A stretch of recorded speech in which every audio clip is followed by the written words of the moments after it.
69 नारद मुनि द्वारा द्वारका में भगवान कृष्ण के महलों को देखना। इस अध्याय में बतलाया गया है कि किस तरह नारद मुनि भगवान कृष्ण की गृहस्थ लीलाओं को देखकर चकित हुए और किस तरह उन्होंने भगवान की स्तुति की।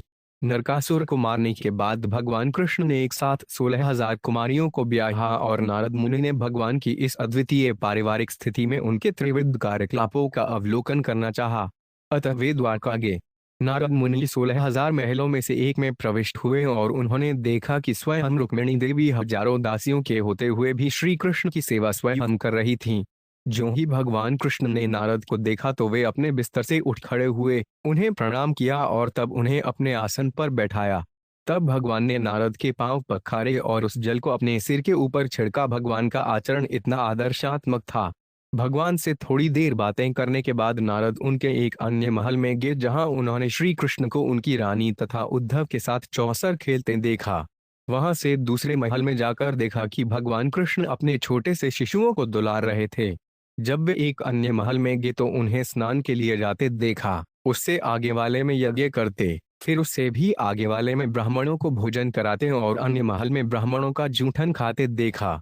एक महल में भगवान दोपहर का अनुष्ठान कर रहे थे, अन्य में गायत्री मंत्र का मौन जप कर रहे थे, अगले वाले महल में अपने बिस्तर पर सो रहे थे, उससे अगले वाले में अपने मंत्रियों से विचार विमर्श कर रहे थे और उससे भी आगे वाले में वे सखियों के साथ जल क्रीड़ा कर रहे थे। कहीं भगवान ब्राह्मणों को दान दे रहे थे तो अन्य स्थान पर वे अपनी प्रेयसी से हंसी मजाक कर रहे थे। कहीं और वे परमात्मा का ध्यान कर रहे थे तो कहीं वे अपने आध्यात्मिक गुरुवार को सेवा कर रहे थे।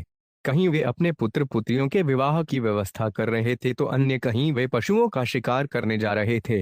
अन्यत्र वे वेश बदलकर यह पता लगा रहे थे कि नागरिक उनके बारे में क्या सोचते हैं। यह सब देखकर नारद ने भगवान कृष्ण से कहा, मैं आपकी योग माया शक्ति को, इन विविधताओं को जिन्हें मोहग्रस्त सामान्य जीव अनुभव नहीं कर सकते, समझ सकता हूँ क्योंकि मैंने आपके चरण कमलों की सेवा की है। इस तरह मैं परम भाग्यशाली हूँ और मेरी यही इच्छा है कि समस्त लोगों को शुद्ध करने वाली आपकी लीलाओं की महिमा का तीनों लोकों में घूमकर कीर्तन करूं। श्री कृष्ण ने नारद से कहा कि आप भगवान के दिव्य ऐश्वर्य को देखकर हैरान ना हों और उन्होंने नारद से इस संसार में अपने प्राकट्य का उद्देश्य बतलाया। तत्पश्चात धर्म के अनुसार मुनि का समुचित आदर किया और नारद जी भगवान का निरंतर ध्यान करते हुए वहां से विदा हुए। श्री शुकवाच नरक निहताम श्रुत्वा तथोद्वाहन चयोषिताम कृष्ण नकेन बहनीन अंतः हक्षु समनारद। एक चित्रबत्तहत देकेन वपुषा युगपथ पुथक गहे शुद्ध व्यष्ट साहस्त्रिय एक उदावहट। दो इत्युत्सुको द्वारवती देवर्षिद्रजटड मागमत पुष्पितोपवन्नारामद्विजालिकुल नादिताम। तीन उत्फुलेन्दीव्राम भोज कहिलार कुमुदोत्पल्लय छुरतेषु सरह सूचे कूजता हंस सारसे। चार प्रासाद लक्षैन वभिर्जुषला स्फाटिकराजतय महामृक्त प्रख्य स्वर्ण रत्न प्रीछदे। सात विभक्तर्षत यापथ चचित्वरापण्य शालास्भाभिरुचिरा सुरालय संसिक्त मार्गाडुन वीथि देहली पतत पता कध्वज्वारे ताटपाम। छह शुकदेव गोस्वामी ने कहा, जब नारद मुनि ने सुना कि भगवान कृष्ण ने नरकासुर का वध कर दिया है और अकेले अनेक स्त्रियों के साथ विवाह कर लिया है, तो नारद मुनि के मन में भगवान को इस स्थिति में देखने की इच्छा हुई। उन्होंने सोचा, यह अत्यंत आश्चर्यजनक है कि एक ही शरीर में भगवान ने एक साथ 16,000 स्त्रियों से विवाह कर लिया और वे भी अलग अलग महलों में। इस तरह देवर्षि उत्सुकता पूर्वक द्वारका गए। यह नगर बगीचों तथा उद्यानों से युक्त था जिसके आसपास पक्षियों तथा भंवरों की ध्वनि गूंजती थी। इसके सरोवर खिले हुए इंदीबर, अम्भोज, कहवार, कुमुद तथा उत्पल से भरे हुए थे और हंसों तथा सारसों की बोलियों से गुंजायमान थे। द्वारका को 9 लाख राजमहलों के होने का गर्व था। ये सारे महल स्फटिक तथा चांदी के बने थे और विशाल मरकतमणियों से जाज्वल्यमान थे। इन महलों के भीतर 60 सामान पर सोने तथा रत्नों की सजावट थी। यातायात के लिए व्यवस्थित गलियां, सड़कें, चौराहे तथा बाजार थे और इस मनोहर नगर में अनेक सभावन तथा देव मंदिर शोभा को बढ़ाने वाले थे। सड़कें, आंगन, व्यापारिक मार्ग तथा घरों के आंगन जल से सींचे हुए थे और लटों से लहरा रहे झंडों से सूर्य की गर्मी से छाया पा रहे थे। तात्पर्य: लीला पुरुषोत्तम भगवान श्री कृष्ण में श्रील प्रभुपाद ने द्वारका नगरी का सुंदर वर्णन इस प्रकार किया है। इस विषय में कि श्री कृष्ण अनेक पत्नियों के साथ किस तरह गृहस्थी चला रहे हैं, जिज्ञासा होने के कारण नारद जी को इन लीलाओं के दर्शन करने की इच्छा हुई। अतएव वे श्री कृष्ण के उन्होंने विभिन्न घरों को देखने चल पड़े। जब नारद द्वारका पहुंचे तो उन्होंने देखा कि वाटिकाएं और उद्यान रंग बिरंगे फूलों से पूर्ण हैं और फलों की वाटिकाएं अनेक प्रकार के फलों से लदी हुई हैं। सुंदर पक्षी चहचहा रहे थे और मोर हर्ष से कुहक रहे थे। वहां ताल तथा सरोवर भी थे जो रक्त कमलों तथा नील कमलों से भरे थे और किसी किसी जगह पर नाना प्रकार की कुमुदिनियां खिली थीं। जलाशयों में सुंदर हंस तथा सारस भरे हुए थे और उनकी ध्वनि चारों ओर गूंज रही थी। नगर में चांदी से बने हुए द्वारों वाले उच्च कोटि के संगमरमर से बने हुए 9 लाख विशाल महल थे। गुहाओं तथा महलों के स्तंभ पारस पत्थर, नीलम तथा मरकतमणियों से सज्जित थे और फर्श से सुंदर प्रभा चमकती थी। मुख्य पथ, गलियां, चौराहे तथा बाजार बहुत ही सुंदर ढंग से सजाए गए थे। संपूर्ण नगर विविध प्रकार के शिल्प सौंदर्य वाले गृहों, सभा भवनों तथा देव मंदिरों से पूर्ण था। ये सब मिलकर द्वारका को देदीप्यमान नगर बना रहे थे। प्रशस्त पथ, चौराहे, गलियां तथा मार्ग और प्रत्येक घर के आंगन अत्यंत स्वच्छ थे। प्रत्येक मार्ग के दोनों ओर झाड़ियां तथा समान अंतर पर बड़े बड़े वृक्ष थे जो छाया प्रदान करते थे ताकि पथिकों को धूप से कष्ट न हो। तस्यामन्तः पुराण श्रीम दर्शितां सवधिष्णये पे हरे स्वकौशलं यत्र त्वष्टाकारसेन दर्शितम्। 7 तत्र घोषभि सजसहस्त्रैः समलड्डूतम् विवेशक्तोमं शौर्य पत्नीन अभवन महट। 8 द्वारका नगर में एक सुंदर अंतःपुर था जो लोकपालों द्वारा पूजित था। यह प्रदेश जहां विश्वकर्मा ने अपनी सारी दैवी निपुणता दिखलाई थी भगवान हरि का रिहायशी क्षेत्र था, अतः इसे भगवान कृष्ण की रानियों के 16,000 महलों से खूब सजाया गया था। नारद मुनि इन्हीं विशाल महलों में से एक में प्रविष्ट हुए। तात्पर्य, श्रील जीव गोस्वामी इंगित करते हैं कि त्वष्टा अर्थात विश्वकर्मा ने भगवान की निपुणता प्रदर्शित किया, वे ऐसे सुंदर महल बना सका। श्रील प्रभुपाद लिखते हैं, संसार के बड़े बड़े राजा तथा राजकुमार इन महलों को देखने के लिए भगवान कृष्ण की पूजा करने आते थे। इसकी शिल्प योजना देवताओं के शिल्पी स्वयं विश्वकर्मा ने बनाई थी और इन महलों के निर्माण में उसने अपनी सारी प्रतिभा तथा कौशल का प्रदर्शन किया था। विष्ठब्दु विद्वमस्तंभे वैन्दुय फलकोत्तमय इंद्रनीलमय कुड्डैर जगत्या चातत्विषा 9 वितानैर्निर्मितः त्वष्टा मुक्तादाम विलंबिभिः दंतैरासन पर्यडलेमः 10 दासीभिर्निष्ककंठिभिः सुवासोभिर्लज्जतुम् पुंभिः सकंयुकोष्णिः सुवस्त्रमणिकुंडल। 11 रल प्रदीप ने कृथुतिभिर्निरस्त ध्वांतां विचित्रवलभिषु शिखंडिनो 5 नृत्यंती यत्र विहिता गुरुधूकपशय दशनैर्यांतमीक्ष्य घनबुद्धय उनदंत। 12 महल को साधने वाले मूंगे के खंभों में वैदूर्य मणि जड़े थे। दीवालों पर नीलम जड़े थे और फर्श स्थायी चमक से चमक रहे थे। उस महल में त्वष्टा ने चियंदोवे बनाए थे जिनसे मोती की लड़े लटक रही थीं। आसन तथा पलक हाथी के दांत तथा बहुमूल्य रत्नों से बने हुए थे। उनकी सेवा में अनेक सुवस्त्राभूषित दासियां थीं जो अपने गलों में लॉकेट पहने थीं। साथ ही कवचधारी रक्षक थे जो साफा, सुंदर वर्दी तथा रत्न जटित कुंडल पहने थे। अनेक रत्न जटित दीपों का प्रकाश महल के अंधकार को दूर करने वाला था। हे राजन, महल के छज्जों पर जोर जोर से कुहक रहे मोर नाच रहे थे जो जालीदार खिड़कियों के छेदों से निकल रहे सुगंधित अगरू को देखकर भ्रम से बादल समझ रहे थे। तात्पर्य, श्रील प्रभुपाद लिखते हैं, इतना अधिक सुगंधित धूप जलाया जा रहा था कि सुगंधित धुआं खिड़कियों के बाहर आ रहा था। मयूरों को उस धुएं से भ्रम हो गया जिससे वे उन्हें मेघ समझकर हर्ष से नृत्य करने लगे थे। अनेक दासियों ने सोने के हार, चूड़ियां तथा सुंदर साड़ियां पहन रखी थीं। अनेक दासों ने उत्तम कुर्ते, साफे तथा रत्न जटित कुंडल पहन रखे थे। वे सभी दास दासियां अत्यंत सुंदर थे और विभिन्न गृह कार्यों में संलग्न थे। तस्मिन् समान गुण रूप वैश्वेश दासी सहस्त्रयुत्यानुस्वान गृहिण्या विप्रो दर्दर्श चर्मव्यजनैन रूप दंडेन सात्वतप्तेन परिवीजयन्त्या। 13 उस महल में विद्वान ब्राह्मण ने सात्वत पति श्री कृष्ण को उनकी पत्नी के साथ देखा जो सोने की मूठ वाली चामर से पंखा झल रही थीं। वे इस तरह से स्वयं उनकी सेवा कर रही थीं। यद्यपि उनकी सेवा में निरंतर 1000 दासियां लगी थीं जो अपने निजी चरित्र, सौंदर्य, तारुण्य तथा सुंदर वेशभूषा में उन्हीं के समान थीं। तत्सन्निरीक्ष भगवान सहसोत्थिष्टरिदैश्पर्यद्भुतैः सकलधर्मभूतावरिष्ठ आनम्य पाद्युग्लान शिरसा किरीट जुप्लेन साजनालिर्विविशदास ने स्वे। 14 भगवान धर्म के सबसे बड़े धारक हैं। अतएव जब उन्होंने नारद को देखा तो वे तुरंत श्रीदेवी के पलंग पर से उठ खड़े हुए, नारद के चरणों पर मुकुट युक्त सिर को नवाया और अपने हाथ जोड़कर मुनि को अपने आसन पर बिठाया। तस्यावनज्य चरणों तत्पः स्वमूर्धना बिभ्र जगद्गुरुत्मो 5 आपत्ति। ब्रह्मण्य देव इति गुणाम्रयुक्तान्तस्थैव चरण शौचरम शेष तीर्थम। 17। भगवान ने नारद के चरण पखारे और उस जल को अपने सिर पर धारण किया। यद्यपि भगवान कृष्ण ब्रह्मांड के परम गुरुवार हैं तथा अपने भक्तों के स्वामी हैं, किंतु इस तरह से आचरण करना उनके लिए उपयुक्त था क्योंकि उनका नाम ब्रह्मण्य देव है, अर्थात ब्राह्मणों का पक्ष लेने वाले भगवान। इस तरह श्री कृष्ण ने नारद मुनि के चरण पखार कर उनका सम्मान किया। यद्यपि भगवान के ही चरणों को धोने वाला जल गंगा बन जाता है, जो कि परम तीर्थ है। तात्पर्य: क्योंकि भगवान कृष्ण के चरण अकमल सर्वाधिक पावन गंगा के उद्गम है, अतएव नारद मुनि के चरण पखार कर भगवान के लिए अपने आप को शुद्ध करना आवश्यक नहीं था। प्रत्युत: जैसा कि श्रील प्रभुपाद बतलाते हैं, द्वारका में भगवान कृष्ण पूर्ण मानव की लीला का आनंद ले रहे थे।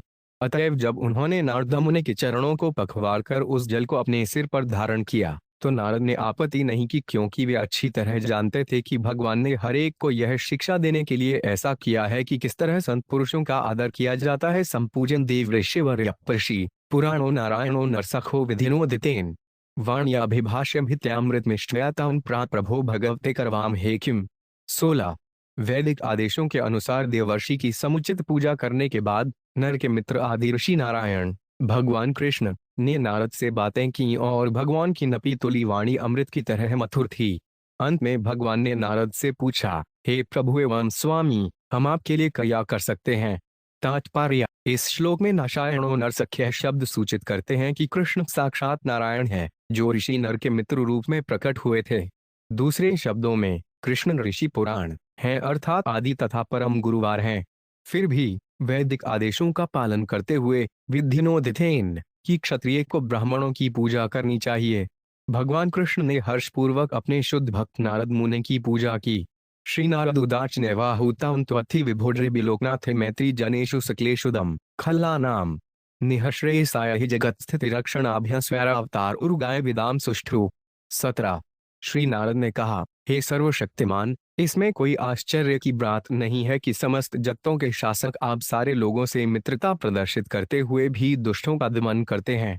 जैसा कि हम सभी लोग भली भांति जानते हैं, आप इस ब्रह्मांड में इसके पालन तथा रक्षण के द्वारा परम लाभ प्रदान करने के लिए स्वेच्छा से अवतरित होते हैं।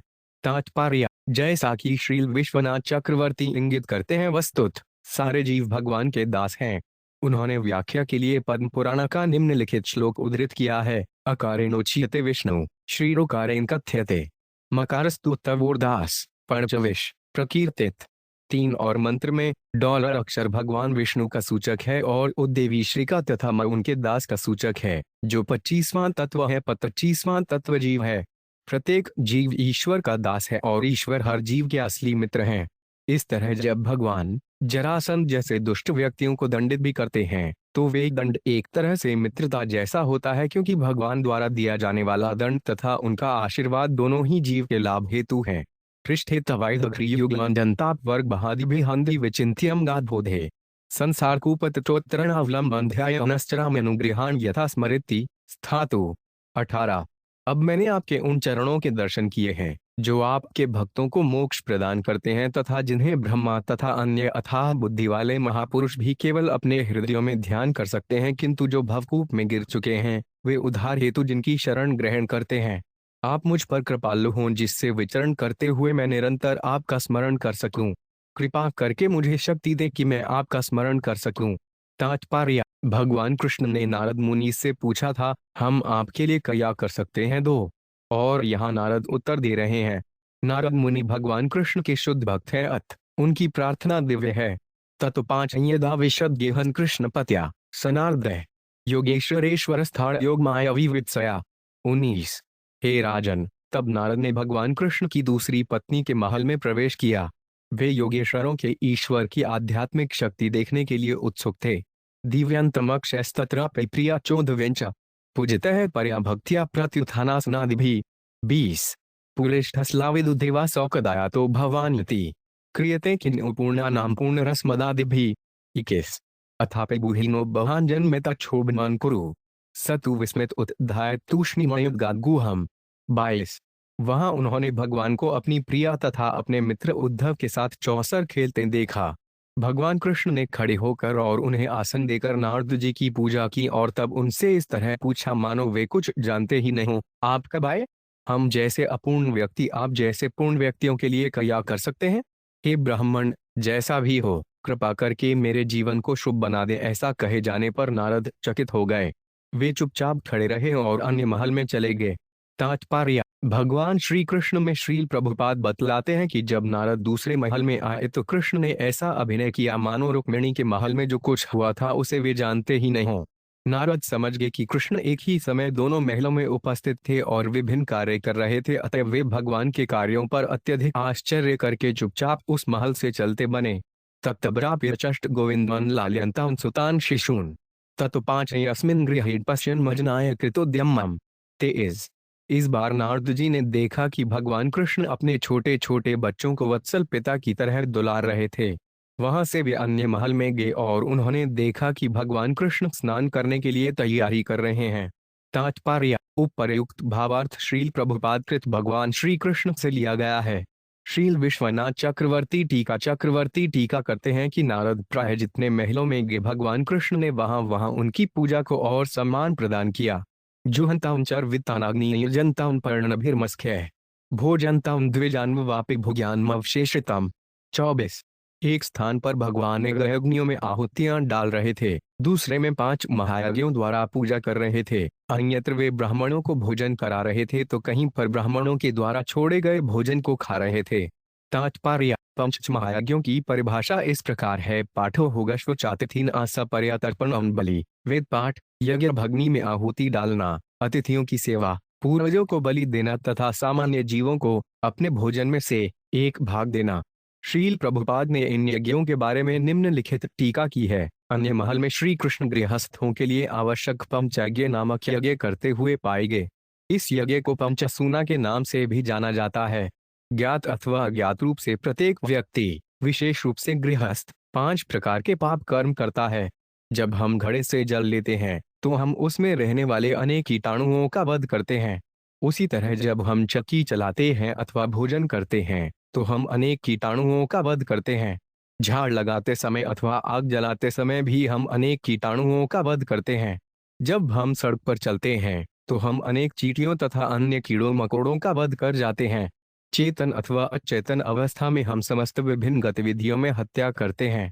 इसलिए इन पाप कर्मों के फल से मुक्ति पाने के लिए पंचसूना यज्ञ करना प्रत्येक गृहस्थ के लिए अनिवार्य है। इस श्लोक की टीका करते हुए श्रील विश्वनाथ चक्रवर्ती पुनः इंगित करते हैं कि भगवान कृष्ण के महलों में दिन के विभिन्न समय घटित हो रहे थे। नारद ने अग्नि यज्ञ प्रातकालीन अनुष्ठान कराते तथा लगभग उसी समय भगवान कृष्ण को ब्राह्मणों को भोजन कराते तथा उनके उच्छिष्ट को ग्रहण करते देखा, जो दोपहर के कार्य हैं। क्वापि संध्यामुपासीन जिपंताम ब्रह्मवाग्यताम एकत्र चासे चरमाभ्यचरंतम शिवर्तमसु। 25 कहीं पर भगवान मौन रहकर तथा मन ही मन गायत्री मंत्र का जप करते हुए संध्याकालीन पूजा के लिए अनुष्ठान कर रहे थे तो कुछ स्थानों पर जो तलवार के अभ्यास के लिए नियत थे वे तलवार ढाल चला रहे थे। तात्पर्य: श्रील विश्वनाथ चक्रवर्ती के अनुसार संध्याए उपासीन एक शब्द संध्याकालीन अनुष्ठान के सूचक हैं, जबकि असि चमश्याम चरंतम तलवार चलाने के अभ्यास के सूचक हैं जिसे अधिक सुबह किया जाता है। अश्रैर गजेरथः कवापिल विचतरंतां गदाग्रजम क्वचिचयान पर्यड्विस्तरीयमानवंच वंदिभि। 26 एक स्थान पर भगवान गदाग्रज घोड़ों, हाथियों तथा रथों पर सवारी कर रहे थे और दूसरे स्थान पर वे अपने पलंग पर लेटे थे तथा भाट उनकी महिमा का गायन कर रहे थे। तात्पर्य: श्रील विश्वनाथ चक्रवर्ती इंगित करते हैं कि घोड़ों तथा हाथियों पर सवारी करना दोपहर का कार्य है, जबकि लेटना रात के दूसरे पहर का। मंत्रयंतां च कस्मिश्विन मंत्रभिश्वोद्वादिभिः जलक्रीडनार्तां का वापिवार मुख्याब्लावृतम। 27 कहीं वे उद्धव तथा अन्य राजमंत्रियों से सलाह मशविर कर रहे थे तो कहीं पर वे अनेक नृत्यांगनाओं तथा अन्य तरुणियों से घिरकर जल कीड़ा कर रहे थे। तात्पर्य: यह भावार्थ श्रील प्रभुपाद द्वारा रचित भगवान श्री कृष्ण पर आधारित है। श्रील विश्वनाथ चक्रवर्ती के अनुसार भगवान कृष्ण अपने मंत्रियों से संध्या के लगभग मिले और जल क्रीड़ा की लीला दोपहर के बाद हुई। कुन्नचिद्रीवजमुखी भ्यो दत्ता उनगा स्वल्लड्डूता इतिहास पुराणानि शृण्वन्ता उन्मड्डुलानि चार। 28 कहीं वे उत्तम ब्राह्मणों को भली भांति अलंकृत गौवें दान दे रहे थे और कहीं वे महाकाव्य के इतिहासों तथा पुराणों का शुभ वृत्तांत सुन रहे थे। तात्पर्य: श्रील विश्वनाथ चक्रवर्ती बतलाते हैं कि गौओं का दान प्रातःकाल दिया जाता है, जबकि इतिहास श्रवण अपराह्न में संपन्न होता है। हसंतं हास्कथ या कदाचित प्रियागृहे क्वापि धर्म सेवमान मर्थकम औचर कुत्रचित्। 29। कहीं पर भगवान कृष्ण किसी एक पत्नी के साथ हास परिहास करते देखे गए, कहीं और वे अपनी पत्नी समेत धार्मिक अनुष्ठान के कृत्यों में व्यस्त पाए गए। कहीं कृष्ण आर्थिक विकास के मामलों में तो कहीं शास्त्रों के नियमानुसार गृहस्थ जीवन का भोग करते पाए गए। तात्पर्य: उक्त भावार्थ श्रील प्रभुपाद कृत भगवान श्री कृष्ण पर आधारित है। हंसी मजाक रात के समय किया जाता है, जबकि धार्मिक अनुष्ठान, आर्थिक विकास का कार्य तथा गृहस्थ जीवन का भोग दिन तथा रात दोनों ही में चलता है। ध्यायन्तमेकमासीन पुरुष प्रकृते परम शुश्रूषन्तं गुरुं क्वापि काम भोंगी सपर्यातीस। कहीं वे अकेले बैठे हुए भौतिक प्रकृति से परे भगवान का ध्यान कर रहे थे और कहीं पर वे अपने से बड़ों को इच्छित वस्तुएं देकर तथा उनकी आदरपूर्वक पूजा करके उनकी दासोचित सेवा कर रहे थे। तात्पर्य: श्रील प्रभुपाद की टीका है। जैसा कि प्रामाणिक ग्रंथों में कहा गया है, ध्यान भगवान विष्णु पर चित्त को एकाग्र करने के लिए किया जाता है। भगवान कृष्ण स्वयं ही आदि विष्णु हैं, किंतु एक मानव की भूमिका में रहने के कारण अपने व्यक्तिगत व्यवहार द्वारा उन्होंने हमें निश्चित रूप से यह शिक्षा दी कि ध्यान का क्या अर्थ है। ध्यान का यह कार्य ब्राह्म मुहूर्त अर्थात सूर्योदय के पूर्व भोर समय का सूचक है। कुर्वन्तं विग्रह कैश्वविद संधि चान्यत्र केशवम कुत्रापि सह रामेण चिंतयन्तं सता शिवम। 31। एक स्थान पर वे अपने कुछ सलाहकारों के साथ विचार विमर्श करके युद्धों की योजना बना रहे थे और अन्य स्थान पर वे शांति स्थापित कर रहे थे। कहीं पर केशव तथा बलराम मिलकर पवित्र लोगों के कल्याण के विषय में चिंतन कर रहे थे। पुत्राणा दृहितृणा च काले विद्यप्यापनम दार एव्यस्तत्सदृश कल्पयन्तं विभूति भी। 32। नारद ने देखा कि भगवान कृष्ण अपने पुत्रों तथा पुत्रियों का उचित समय पर उपयुक्त पत्नियों तथा पतियों के साथ विवाह करा रहे हैं और ये विवाहोत्सव बड़ी धूमधाम से संपन्न हो रहे हैं। तात्पर्य: उक्त भावार्थ श्रील प्रभुपाद कृत भगवान श्री कृष्ण पर आधारित है। यहाँ पर काले शब्द का अर्थ है कि जब भगवान कृष्ण के पुत्र तथा पुत्रियां समुचित आयु की होगी तो उनके विवाह की व्यवस्था की गई।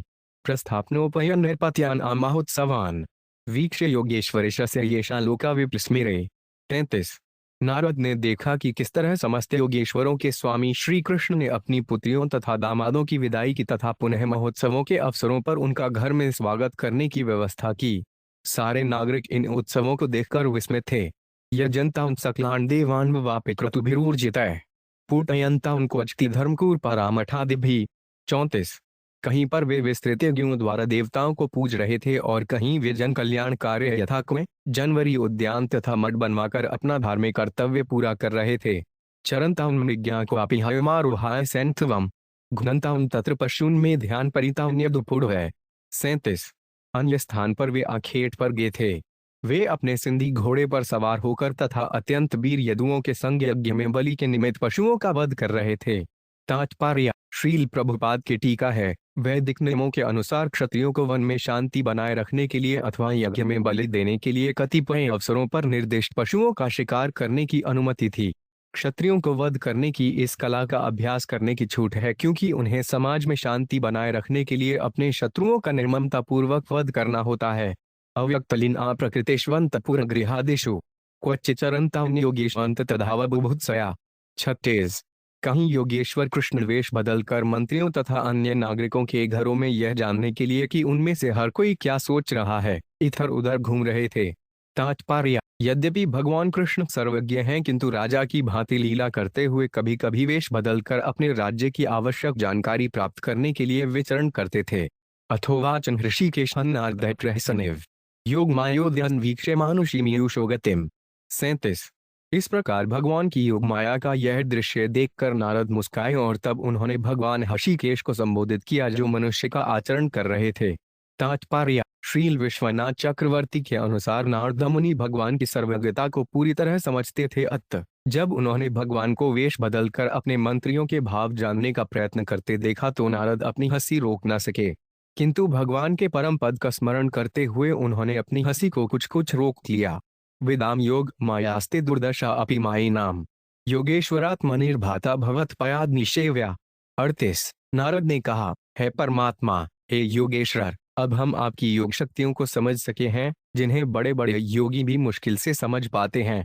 एकमात्र आपके चरणों की सेवा करने से मैं आपकी शक्तियों का अनुभव कर सका हूँ।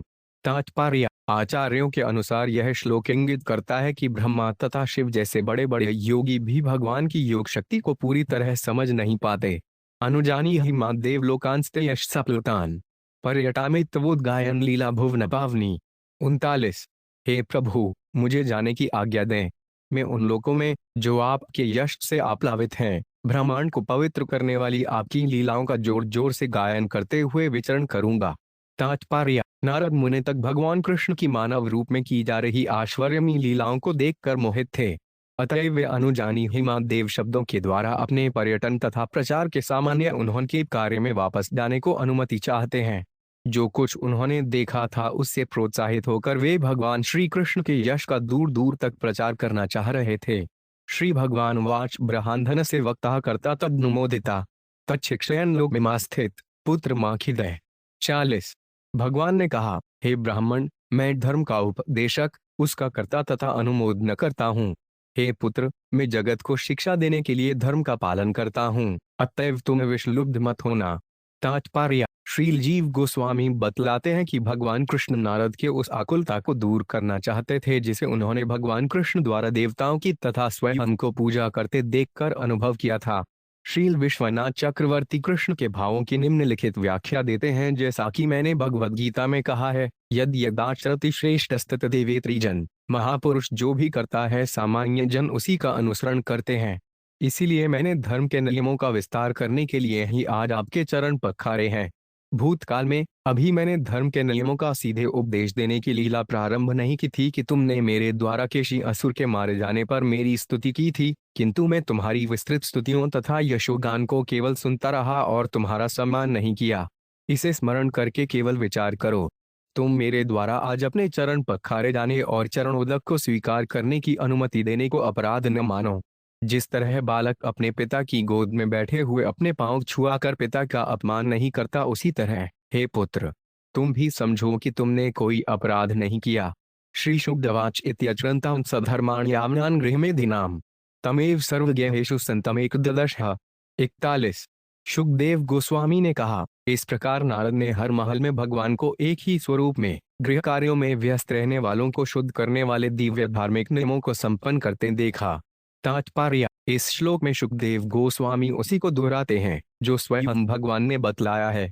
भगवान कृष्ण में श्रील प्रभुपाद लिखते हैं, लोगों को यह शिक्षा देने के लिए कि किस प्रकार भौतिक जगत के बंधनों से बंध होकर भी मनुष्य अपने गृहस्थ जीवन को पवित्र बना सकता है, भगवान तथाकथित गृह कार्यों में संलग्न थे। वास्तव में गृहस्थ जीवन के कारण ही मनुष्य इस संसार में जीवित रहने के लिए बाध्य है, किंतु गृहस्थों पर अत्यंत कृपालु होने के कारण भगवान ने साधारण गृहस्थ जीवन को पवित्र करने वाला मार्ग प्रदर्शित किया। कृष्ण समस्त गतिविधियों के केंद्र हैं, अतएव कृष्ण भावना भावित गृहस्थ का जीवन वैदिक आदेशों से ऊपर है और स्वतः पवित्र बन जाता है।